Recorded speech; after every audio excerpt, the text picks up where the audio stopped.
Hello and welcome to this continuation class on the topic of LP spaces. So we're gonna prove that, you remember there were two versions of LP, like the curly L and the sharp straight L.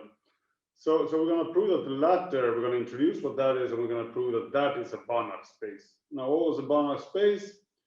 It's a normed vector space which is complete. So every Cauchy sequence has its limit. So we're going to do all of that today. Last time, the main thing we went through was to prove that the norm we put on these spaces, defined like this, is a semi-norm, meaning that constants can go in and out at the cost of taking a modulus here. In the real case, this was easy. If f is complex valued functions, then it was actually a bit of a nice proof there in 2.6. So that's all. This is not so easy. Here's our tough one. This is what we call Minkowski's inequality. Came as a consequence, quite cleverly, of Höller's inequality. And then this is just an obvious observation. But here's where the problem arises, right? Because in order for this to be a norm and not a semi-norm, what we want is that this be 0 only when f is 0. And clearly, if, let's say, mu is counting measure, or more generally, any measure that gives non-zero values to any point set. Okay, counting measure on n is the simplest example. Then what we have here is just a sum. And if a sum has a non-zero value, it means some element is non-zero, and then f is a non-zero function. You know, we identify sequences with functions on n, the natural numbers. However, if we have sets which are not void, which have zero measure, then we can take any such set, for example, Q, if mu is equal to lambda, and compute the norm of the characteristic function of Q, and we're going to get 0. But he's not 0. So this is then only a semi-norm. It is not a norm. So how do we deal with this? I mean, this is a problem. So the answer to this is a bit surprising. It's a bit like when someone told you Santa Claus doesn't exist. Like, what? But, you know, so Santa Claus does exist. It's just there's a bunch of different relatives and neighbors that came every year. So is there one Santa Claus or are there many of them? Well, in one way, it is just one because they all borrow the same costume every year. But inside, they were different. So we're going to do the same now, but with functions. So what you always thought of a function, if I had to give you a function x squared, you know, since 9th grade or, you know, high school, you've been thinking of functions, you work mathematics in terms of functions. Well, functions are never going to be functions any longer. They're going to be classes of functions. So I introduce now what's called equivalence classes, which is a more set theoretic construction, right? Okay, so if you have some set X, you can define many different equivalence relations, and they need to satisfy two things. If X is equivalent with Y, and Y is equivalent with Z, then also X and Z are equivalent. And if X is equivalent to Y, then Y is equivalent to X. So pretty natural if you want to identify things like being equivalent. So anytime you have a set in an equivalence relation, this gives rise to equivalence classes, and vice versa. Anytime you have equivalence classes, you can define an equivalence relation. So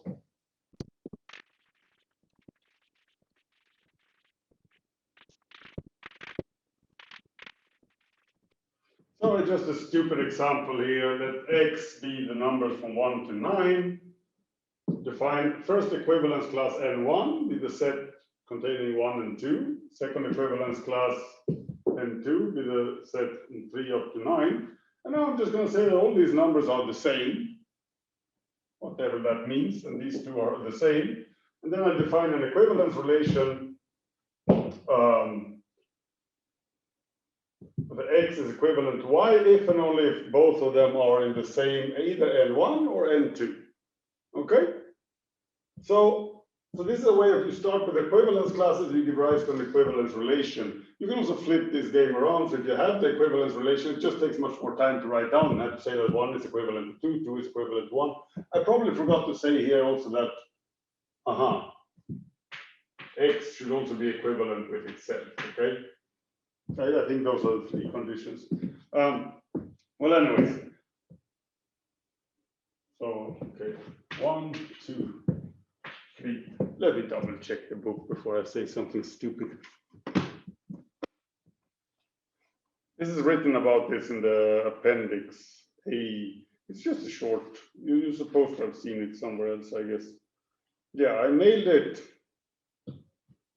So anytime you have an equivalence relation, so these three conditions here, it naturally defines equivalent sets, which is just take an element and then you consider the set of all elements which are equivalent to that guy. So here I could, for example, write, and then we need a notation for that. So now let me do, under this equivalence relation, I'm going to do a bracket around x, around 1. And if I want to be tedious, I can write here also the equivalent symbol, but I'm not going to do that. So then this is just the set of all elements which are equivalent to 1. So hence we get the notation 1 is equal to the set 1, 2, which in turn is equal to 2, right? So there are many different ways of writing the same equivalence set. So if you want, here is Santa Claus, this is 2015 when it was your neighbor, and this is 2016 when it was your stepdad. Okay, so in a way they are the same, but 1 and 2 are also different, yeah? And then, yeah, so this equivalence class then can be written in 7 different ways, either with 3, 4, 5, or 6. So it of course gets tedious to write up all the equivalence classes, especially for an object like, you know, curly LP, which has uncountably many different functions in it. So when you have a vector space, meaning you have, you know, addition and subtraction in it, like function spaces have, you usually create equivalence classes by you define a zero equivalence class, and all the other ones are just translations of that one. So let's see an example of that.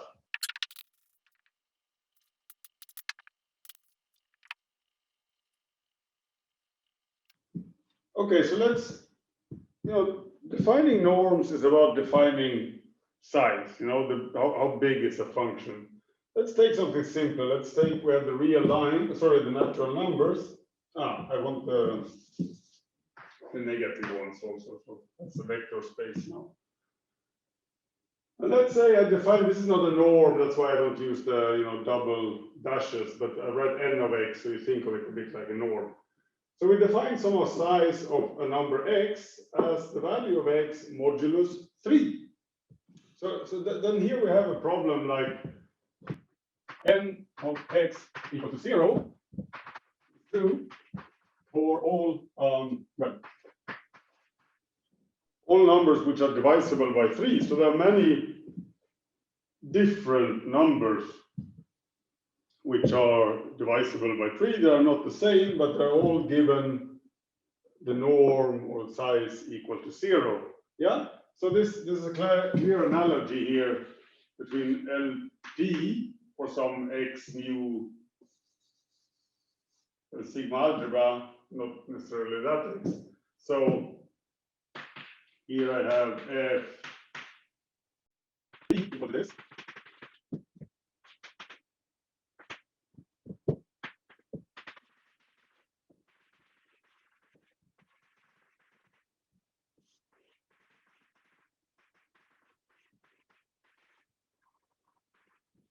Okay, so the analogy here is if I consider LP, then I have this norm or semi-norm, but then the norm, semi-norm is 0. That holds for all functions f with the support, we call it, so that the point of set of x, such that f of x is non-zero in modulus, if the measure of that is 0, right?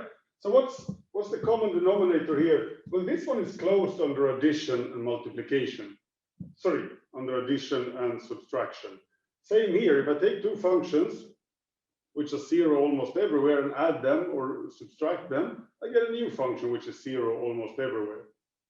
So in general, we have the following.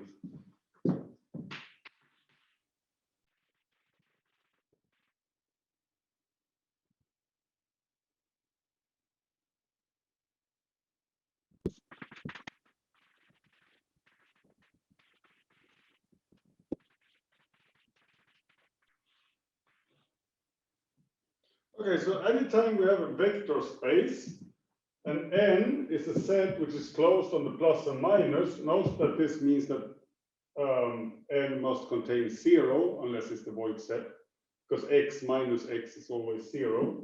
So it contains the 0 element. Then we can define an equivalence relation by just saying that x is equivalent to y if and only if the difference is in N. So like that, I would say that this is my set N here. And of course, this guy, the set of all functions whose support is a 0 measure would be my N in that case. Okay, so with this equivalence relation on this set here, so let this be example 1, here's example 2.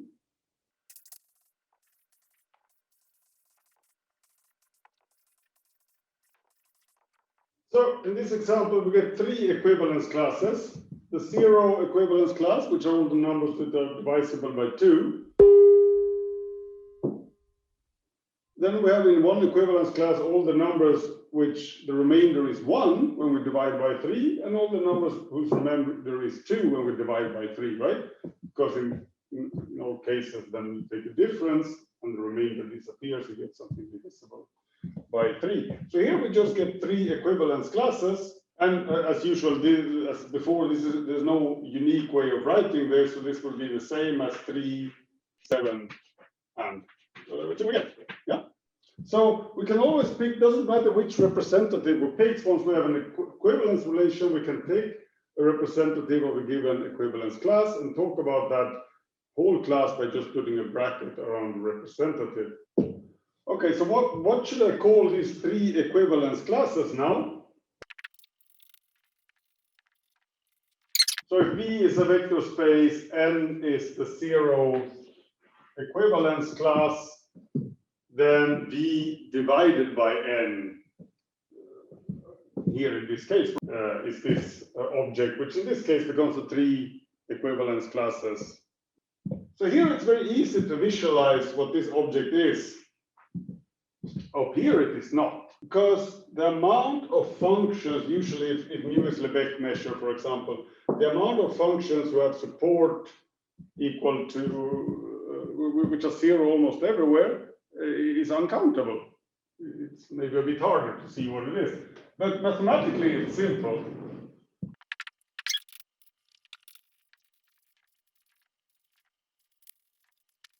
So LP with straight sides is curly LP divided by N, where N is all functions whose support has 0 measure. So all functions that are 0 almost everywhere.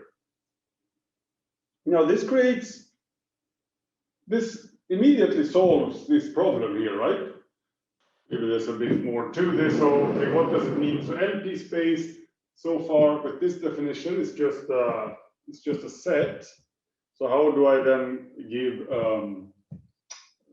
I have to introduce a norm, addition, all the other operations we had with the curly LP, but that just follows automatically. So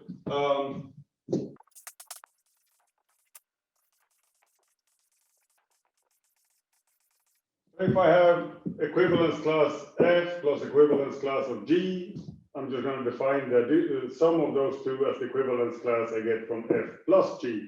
Of course, here one needs to be careful, to check that if I take two different representatives and do this sum here, and I get two different functions, but I need to get the same equivalence class.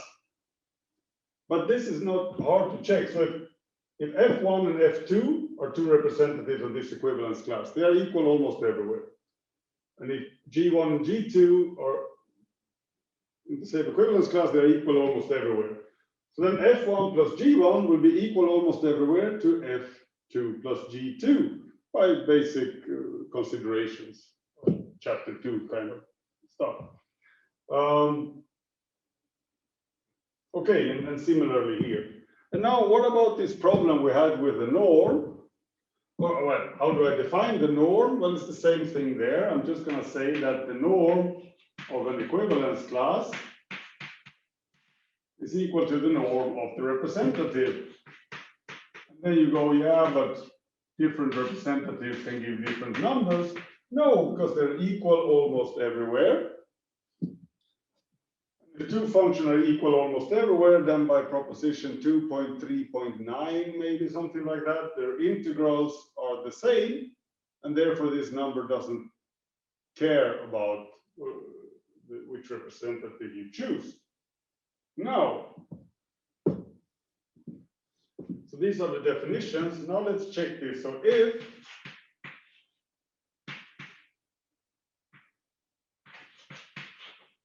some equivalence class has zero norm, then a representative on that equivalence class, well, this integral here, if this is equal to 0, then I can throw away this exponent is still equal to 0. So this means that this is equal to 0.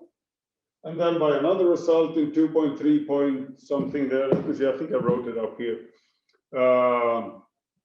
Yeah, 2.3.12. So, okay, wait.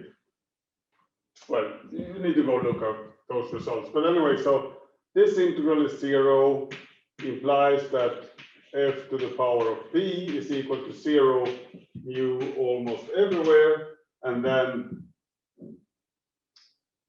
well, of course, then f without the modulus is equal to 0 mu almost everywhere. Meaning that f is inside the equivalence class defined by 0, right? Because this is two functions are in the same equivalence class if and only if they differ on a set of measure 0. Well, if he's 0 almost everywhere, is in the equivalence class defined by 0, and this is 0. In my equivalence class space, this is the equivalence class 0. Yeah, the origin. Okay, but so that's nice. This means that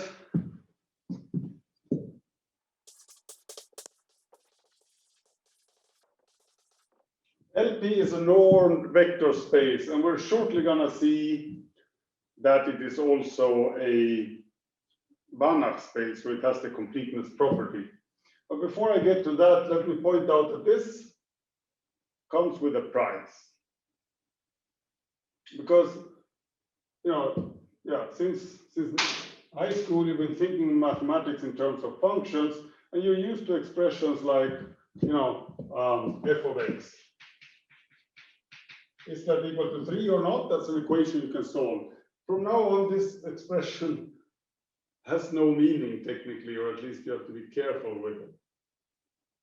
Because, well, yeah, it's a function, it has meaning, but if I talk about the equivalence class, it has no meaning, right? Because let's say we're on the real line. If you take one representative of this equivalence class, you can always change that value in the one point x and get some other value, and you still the same equivalence class. So let's say, let's make this concrete. Is f of 2 equal to 3? That's an equation you want to solve. Well, and your equation, your function is 3 divided by 2 times x. I just made it up so that f of 2 becomes equal to 3. Well, in an equivalence class sense, this equation here makes no sense, right? Because what we have, here's the function f, here's the value 2. It's just that function which is that, and then makes a jump here and actually takes the value 5 instead. It's another representative of the same equivalence class. So this becomes very confusing to think like this. Okay, but that's the way it is. You have to live with it. Santa doesn't exist any longer, and this is the new reality. It's not so bad as it sounds. We are gonna, once we're back to a new normal, this is not a big problem in practice. Let's put it like this. It's just a mind obstacle we have to overcome.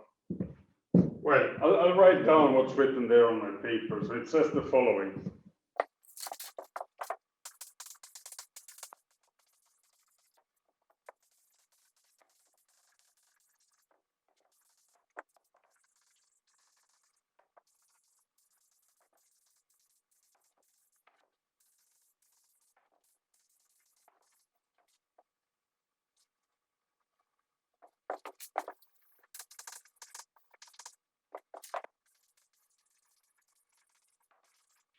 Okay, so this thing, LP is not a function space, but everybody just decided to ignore this because this gets just very tedious to deal with. So all mathematicians, they will write stuff like given a function f in LP, when they actually mean given a representative f of the equivalence class defined by f in LP.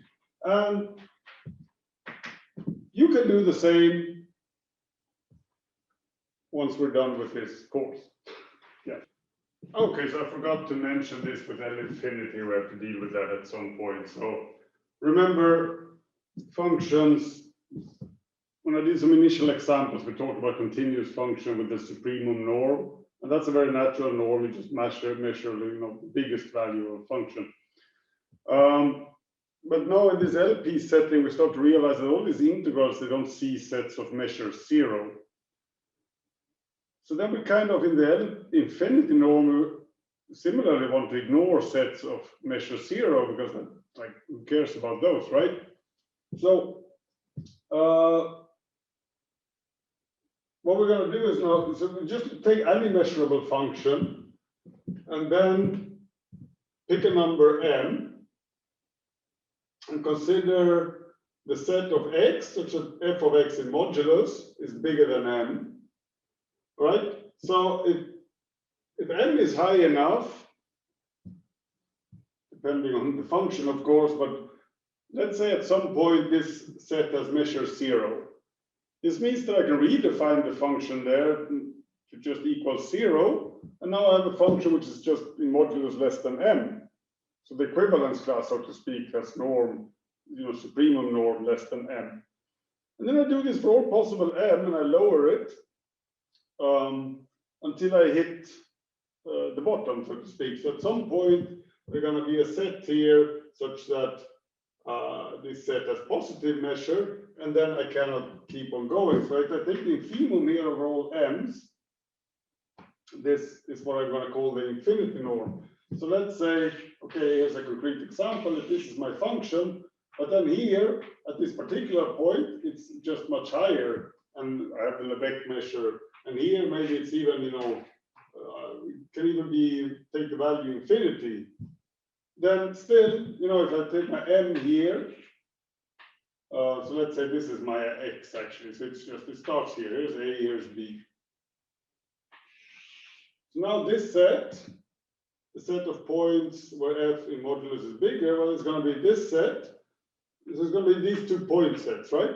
And the Lebesgue measure of that is 0. So this thing here is 0 then, if we use Lebesgue measure. And then I can keep on lowering. And I can do that until I hit here, right? Now, what's above is going to be this point here as before, plus this whole chunk. And now I get something with positive measure. So that's not okay. But still, as long as I'm just touching, I'm good. Now still the measure is 0. So I lower it until I hit something where the function has like some substance. Yeah, and that's where you stop. So then for a function like this, the infinity norm would be this value here. Okay? And then always if you have a function in L infinity, which is the set of all functions which are just bounded, in this sense bounded. If you have a representative like this one, which is unbounded, you know, you can add here, you know, add plus characteristic function infinity, characteristic function of the rational function times infinity. So, you know, it's infinity a lot. Still a bounded function in this sense, right? But once you have a function which is bounded in this sense, you can always take the set, these sets, you know, take an enumeration of points and close in on the supremum norm, and just all the points x here, which is satisfies that it's above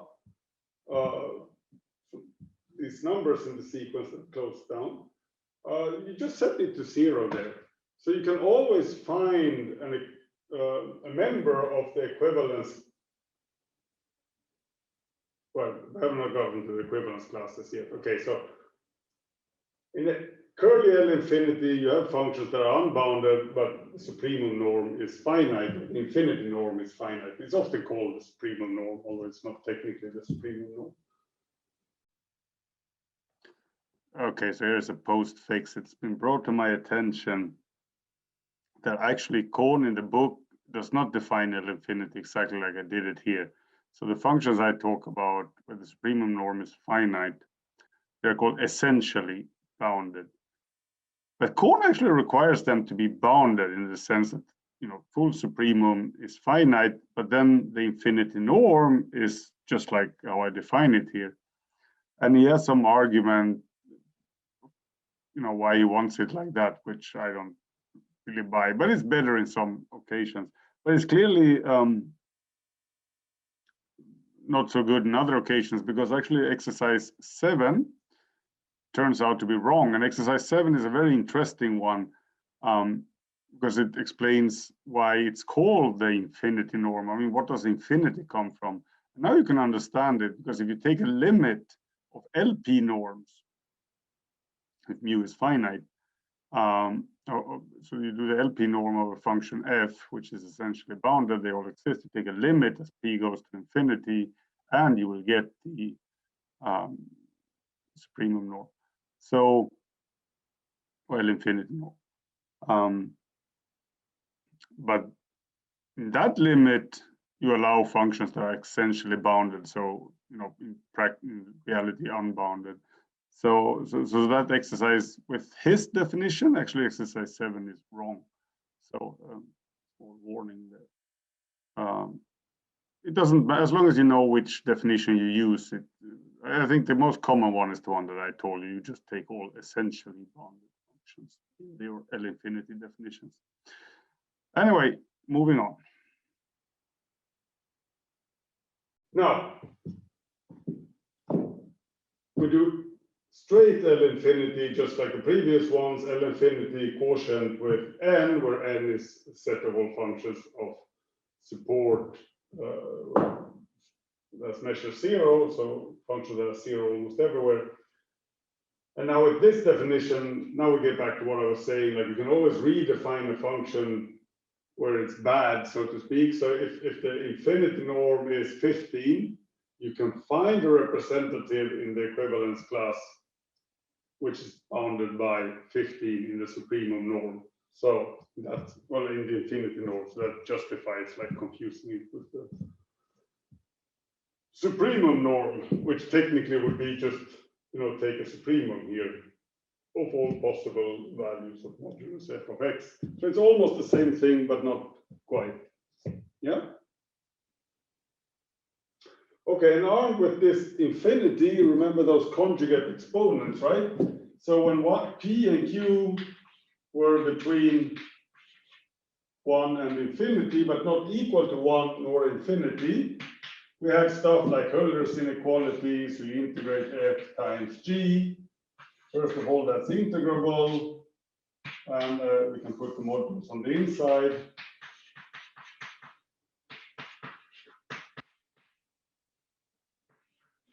we have stuff like this, right? This is Hölder's inequality. And now we can allow, so let's say P is equal to 1. Then naturally you can think of 1 over infinity as 0. So then 1 and infinity will become such a PQ pair, right? So in that setting, what do we get here? I have a function which is L1, and then I multiply with a function which is bounded almost everywhere. So then I have something which is essentially bounded times something which is L1, it's still L1.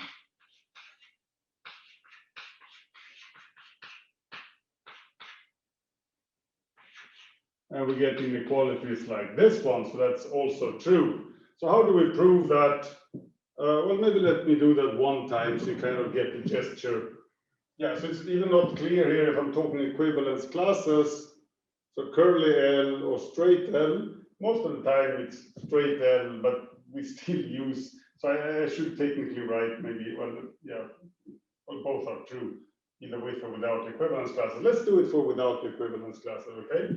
So if the infinity norm of G is, well, not if, as.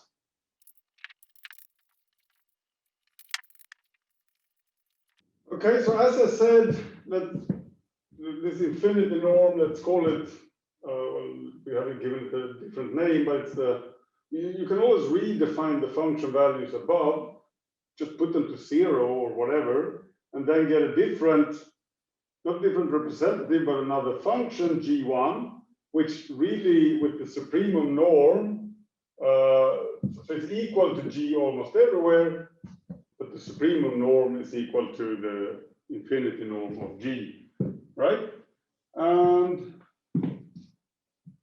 And then we have from 2.3.9 or 12 or something like that in the end, that the integral don't seem sets of measure 0. So since this one and this one is equal almost everywhere, we then have integral f times g, the mu is equal to integral f times g1, the mu, and now this function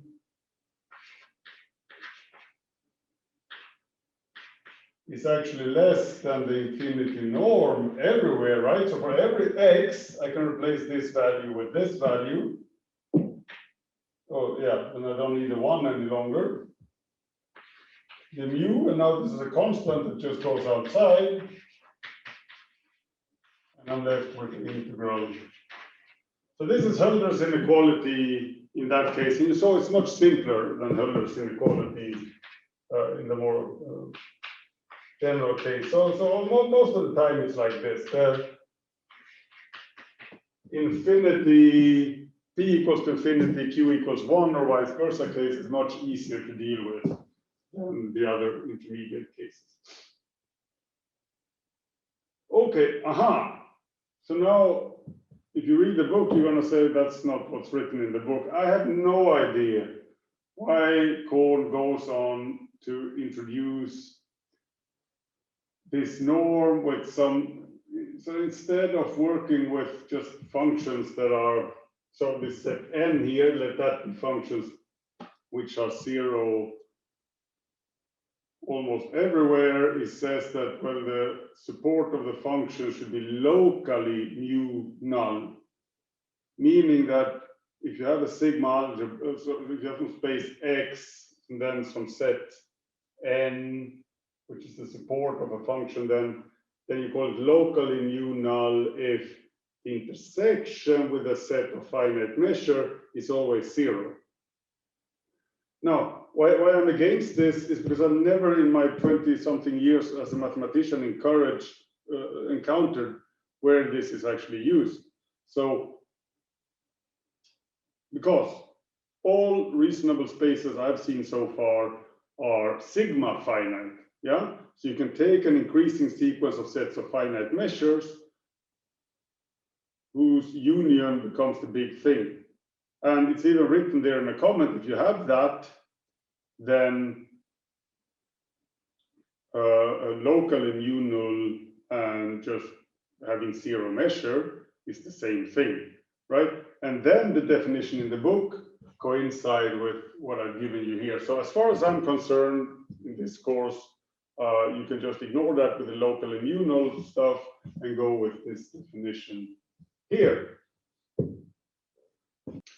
Let me not linger more on that point, and let me move on to the only like truly interesting remaining piece here, which is the completeness of the LP space. So why, if we have a Cauchy sequence, does it necessarily have a limit? And this is another beauty. You have to appreciate this one. I'm going to start out by painting a picture.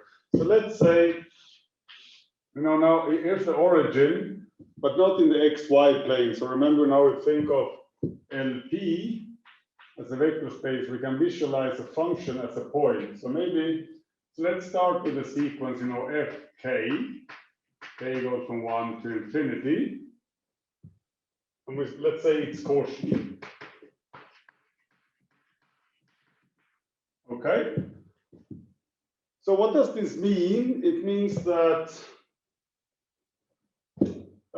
for every epsilon, there exists an n, such that for k and j bigger than n, the distance between these two is less than that given epsilon. So let's say that this is my f1, and then I don't know, over here is f2. And you know, they take big steps, but at some point they're going to start closing in. So let's pick epsilon equal to 1/2. Yeah, so at some point, let's say f3, I'm going to have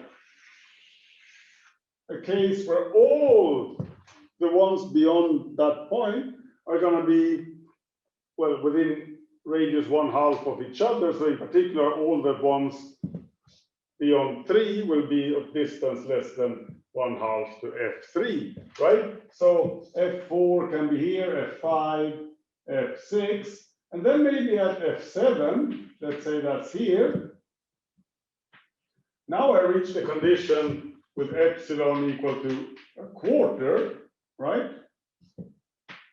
So I can make a ball here with half the radius. And now all of them are going to be inside this ball. So maybe this is like a spiral, and the convergence point is intuitively somewhere inside here. Okay, now the problem is, okay, so I know that my sequence is Cauchy. What does that mean? So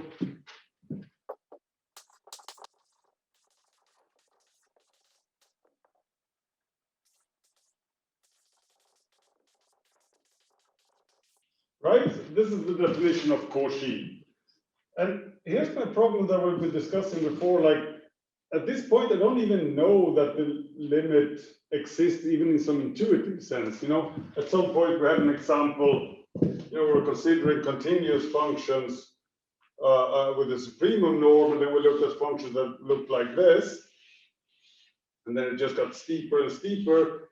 And then the limit point was the function which is identically zero, and then has a straight jump discontinuity, and then it's flat again. So here, the limit point f exists. We see what it is. It's just that, you know, we can't work with it because it goes outside the space, is no longer continuous. But here we have a much more serious problem. It's not even clear that this at any point the limit here gives some value, because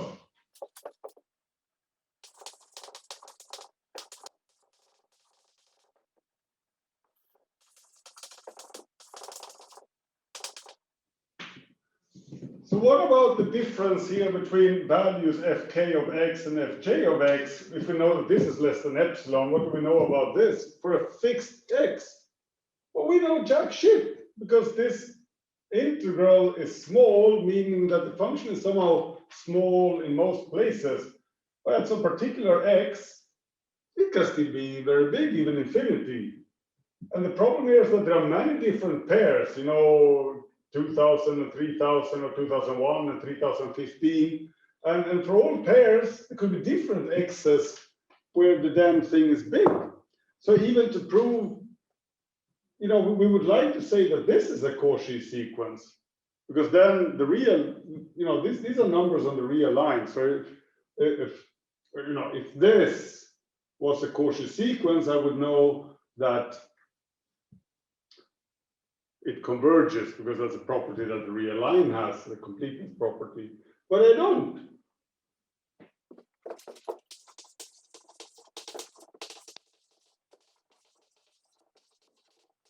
We have no clue whether this is Cauchy or not. And that is for all x, right? So how do we even begin with defining this guy that is the supposed limit point? And here there are two key ingredients which are very clever.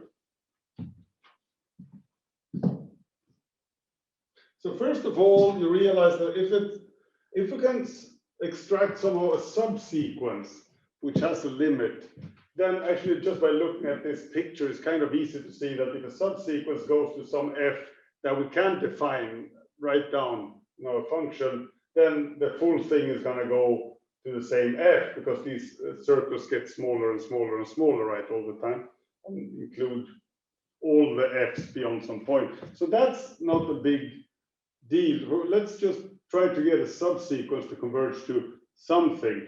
And then how can we pick the subsequence? Well, this picture kind of gives the idea. So, I mean, here we have F3 was the center of a ball where all of them have distance less than a half to F3. And then a bit later, there was an F7, such that all of the subsequent ones have distance a quarter to F7. So let's pick a subsequence with this property, which we can do because this is a Cauchy sequence, right? So ideas.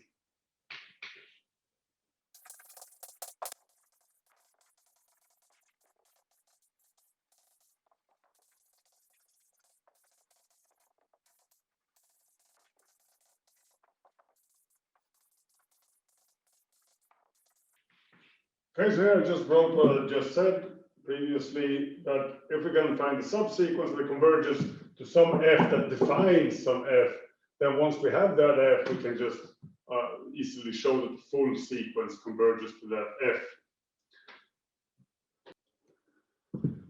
All right, so I messed up. I have to start all over again. So that's why it was just a tiny error. I got my sequence started wrong. And so, but we need to go from sequence to series. And I will show on the next blackboard why. So let's first define a series. So the idea is very simple. I have to start at my origin, and I go to the first point I chose, so F3 in this case, where I know that all the subsequent guys are going to be inside of my ball. Then I take my smaller ball, now with radius a quarter, center of that. So G1 is just the same as F3, so I'm going to the center of the first ball. The next step, I'm going from that point to the center of the next ball. Yeah, and then F33, I haven't painted it here because it gets too small, but then I would have another red arrow which ends there. So the idea is, yeah, first one, let it be F3 in my picture, then G2, you just take differences here, so F7 minus F3, and F33 minus F7, and so on. Point is that this will become a telescopic sum. So if you start summing up, well, G1, that's just here, but G1 plus G2, then you end up at F7. G1 plus G2 plus G3, now you end up at F33. So you can write the elements of your subsequence as a sum of functions, we're going to call them G.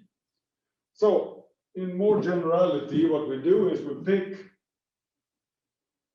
for every J, we pick a Kj such that Fk minus Fkj is less than 1 over 2 to the power of j for all k is bigger than kj. And the reason we can do that is because our sequence is Cauchy. Once we have that, we let G1 be the first such guy we pick, and then all the other j's, 2 and higher,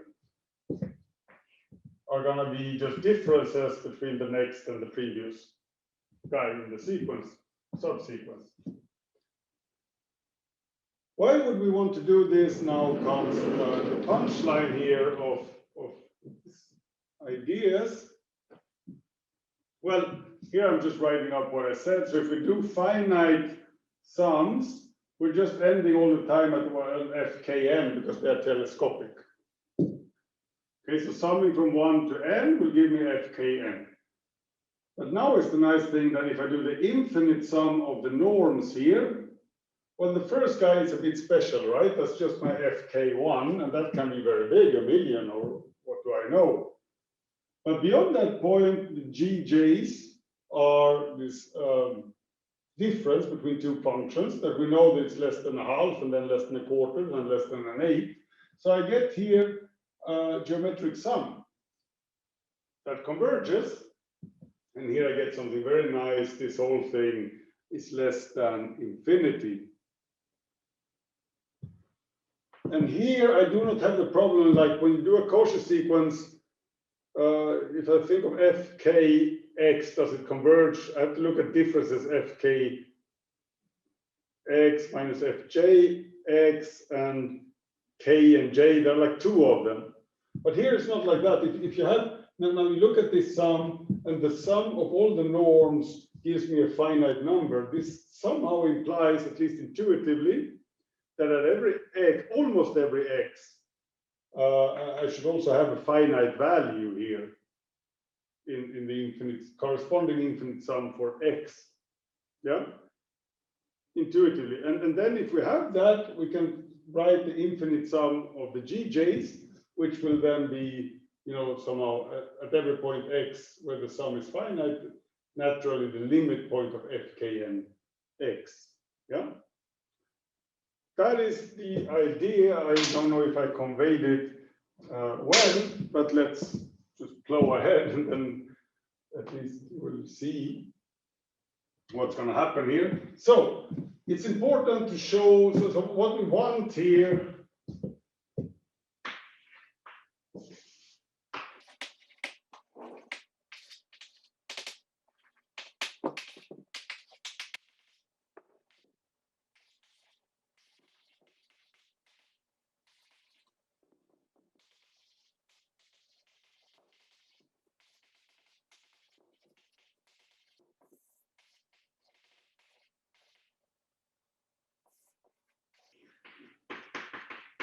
right? If this infinite sum gives me a finite number, then I can throw away the modulo. And I know that this is a convergent series. So this infinite sum is then going to give me a number. It's very natural to let that be f of x. So I have a way of defining f of x. Why?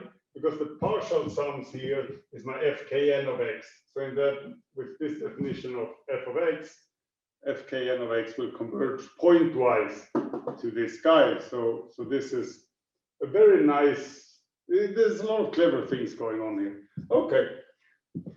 How do I get here? Let's start with that.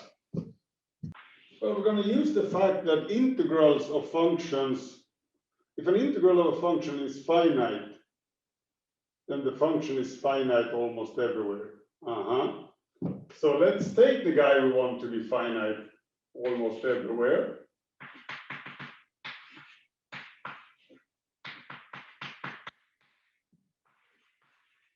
Okay, this would be nice to work with this, but we don't know anything about this. We know something about the p norms.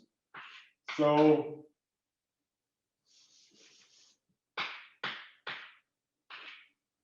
I'm gonna do this because this gives me more a chance to connect this to the p norm. All right. So what do I have here? Well, first of all, remember that an infinite sum for a particular x, so this is just real numbers. An infinite sum is the limit of finite sums. Okay, so here I have integral limit big J goes to infinity, finite sum.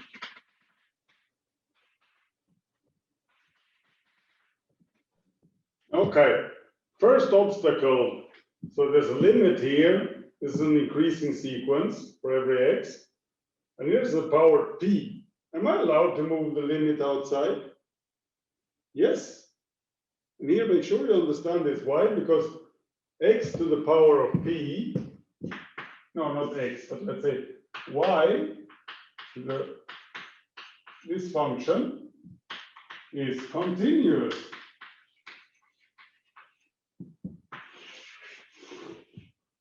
Right? So you have a limit inside of a continuous function of a sequence that converts to some number, but I can move that limit outside. This is what you know, if you have a function, now I'm out of names, but h, and h is continuous, then I have limit h of some sequence ak is the same as h lim ak, right? This we know about continuous functions. So raising to the power p is continuous, I can move the limit outside. Since this is being recorded and you can pause whenever you want, I'm going to do this little crime, so I don't have to write too much. This is okay now. Can I move the limit out here? Think about it. Which theorem could tell you that that was okay? Monotone convergence theorem, yes, or Beppoleva if you want. Or monotone convergence theorem, I think that's, well, they're more or less the same anyways. So as a function of big J, I can, you know, this is an increasing sequence of functions of big J, positive. So the limit goes outside by monotone convergence theorem, no problem.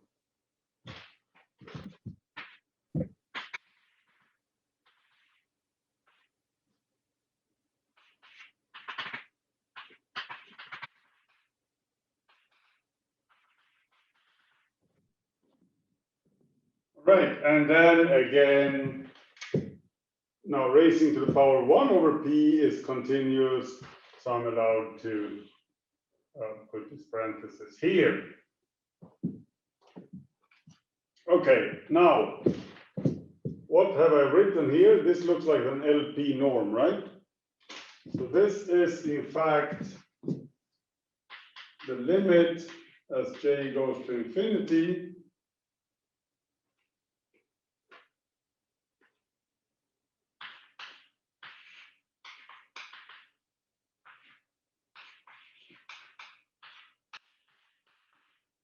of a sum of LP functions, a finite sum, and then their LP norm.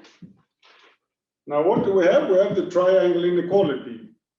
Of course, that just acts on 2, but you can easily extend it to act on 3 and 4 and 5 functions, yeah?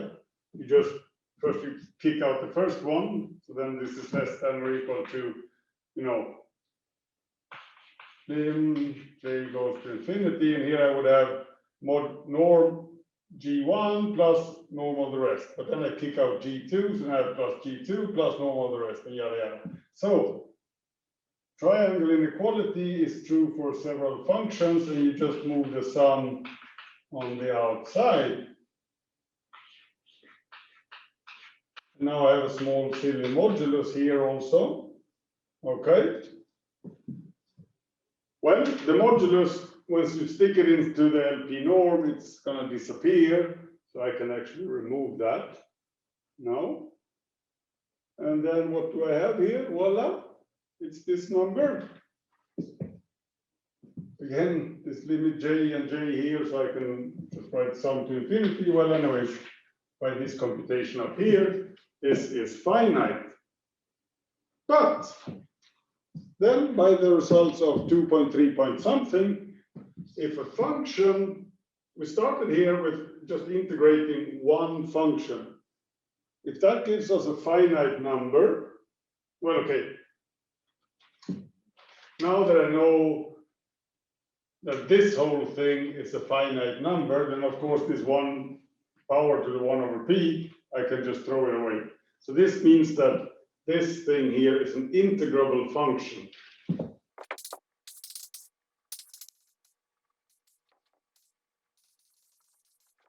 is integrable, it doesn't mean I can throw away the p, but it means that this number, this infinite sum, gives me a finite number almost everywhere. And then I can throw away the p if I'm just interested in that conclusion. Okay, so this happens for almost every x, and this is the difficult part of the proof. And with this, we can now say let n be the set where this doesn't happen. So let n be the bad set. And define f of x as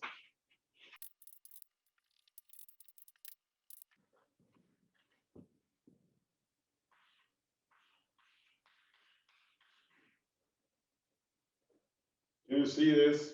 You define f of x to be this infinite sum if x is not in n and 0 else. Okay. All right, so to wrap the bag up, let's look at f minus fkn, p norm. Well, this is an infinite sum, right? J goes from 1 to infinity, gj's. And here I have a finite one up to n, or gj's. Okay, so this is in fact just the sum from n plus 1 to infinity gj, the p norm.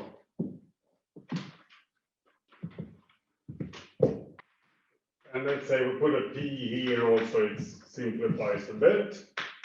Okay, so then this is just the integral sum n plus 1 to infinity gjx to the power of p mu.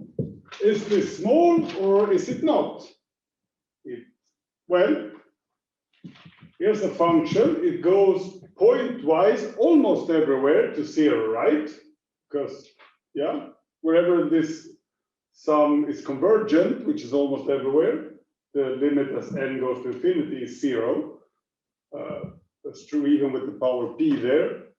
So we can use the dominated convergence theory in here to say that the limit as n goes to infinity is 0, but we need this majorizing function, which we have.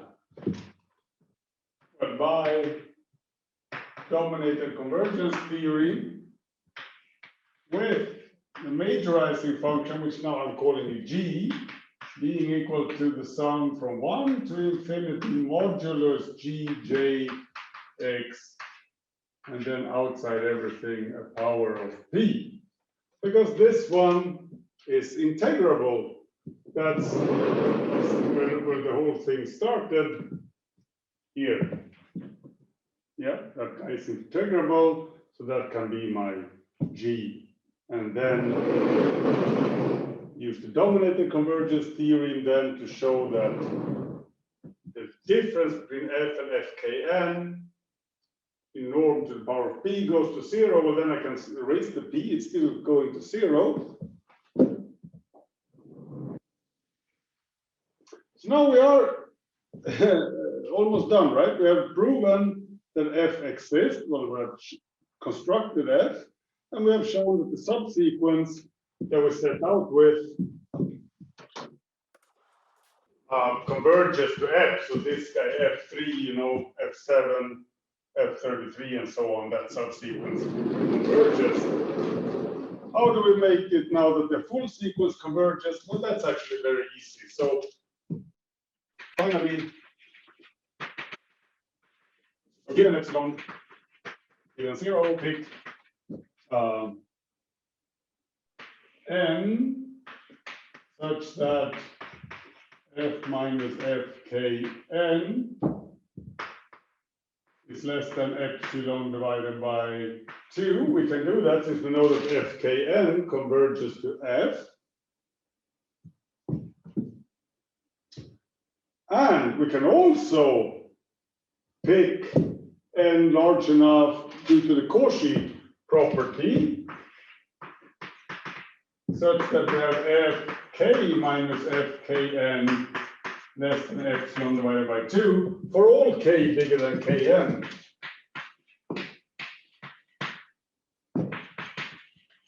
Thus, for such a k, we have f minus fk less than or equal to f minus fkn plus fkn minus fk using the triangle inequality, which is less than or equal to epsilon half plus epsilon half so less than or equal to epsilon. Yes. So nice proof, many nice ideas in the proof, and also I merged in it this 3.2.5, which says somehow that if you want to check if a space is complete, it's sufficient to look at converging series and show that they have limits. So we built that in. That's basically this where we started. This 3.2.5 just an abstraction of this first part. That yeah, if I have a Cauchy sequence, I can pick subsequence like this, and then prove that he converges, and then wrap up this final part. This is also a very generic argument, right? What I give in the end to show them that the full sequence converges into something. So good. And as a corollary, we now have that LP is a Banach space, right? Because if in LP, I would have a Cauchy sequence of equivalence classes, all right? But then I just take a representative of every equivalence class, use the theorem I just shown to provide a limit point in curly LP. That defines an equivalence class, and then, yeah, that's that's going to be the limit of the sequence of equivalence classes, because again, norms don't see this almost everywhere differences. So we can talk about, norm of equivalence class F minus norm of equivalence class Fk. Well, that's just the same as the difference between F and Fk in norm, right?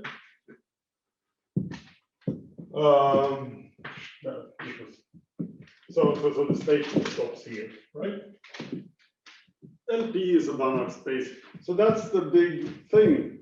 Now, finally, we're going to talk about properties that LP has. Basically, we want to show that certain functions, like there's something called step functions. If we want to realign those like a constant on intervals, so that's even more narrow than simple functions. But simple functions are dense, meaning you get arbitrary close to an element in LP. Yes, simple functions are dense, and also step functions are dense. None of these proofs are really difficult, but worth taking. Well, I'll let you read them yourselves, okay? And finally, we have also this concept of separability. Separability, now we're getting into functional analysis again. This is like, if you have a Banach space, if you can find a countable dense subset of functions, then it is separable. And most Banach spaces are separable, at least on the real line. Because once you prove that step functions are dense, yeah, they go up, they go down, you have some breaking points. You can always let those breaking points be rational numbers, and then you can actually find an enumerable. If you have finitely many breaking points, just each function and finitely many values, they can also be rational. So you can find a subset of step functions, which is actually, you can count them. There is a countable subset, which is dense. So that's also a nice argument. But yeah, I'm getting tired now. I want to call it a day, so I'll let you read the book yourselves on those interesting features of Banach spaces. The final section here in the book, or chapter 3, is this duality, which I mentioned in the proof of Hölder's inequality or Minkowski's. But we're going to skip that for now, because dual spaces we're doing the continuation course. That's getting a bit too technical for just a general course on integration theory. So we leave chapter 3 here. LP is a Banach space. Great. And the remainder of the course, we're going to deal with Frobenius theorem, which is, partial integration, basically, or well, iterated integration, right? So, the integral in 2 variables, you can evaluate first you integrate in one direction and then you integrate in the other direction. These kind of things, we're going to work it out. Yeah, that was what's left of the course. Well, thank you for today, and see you next time.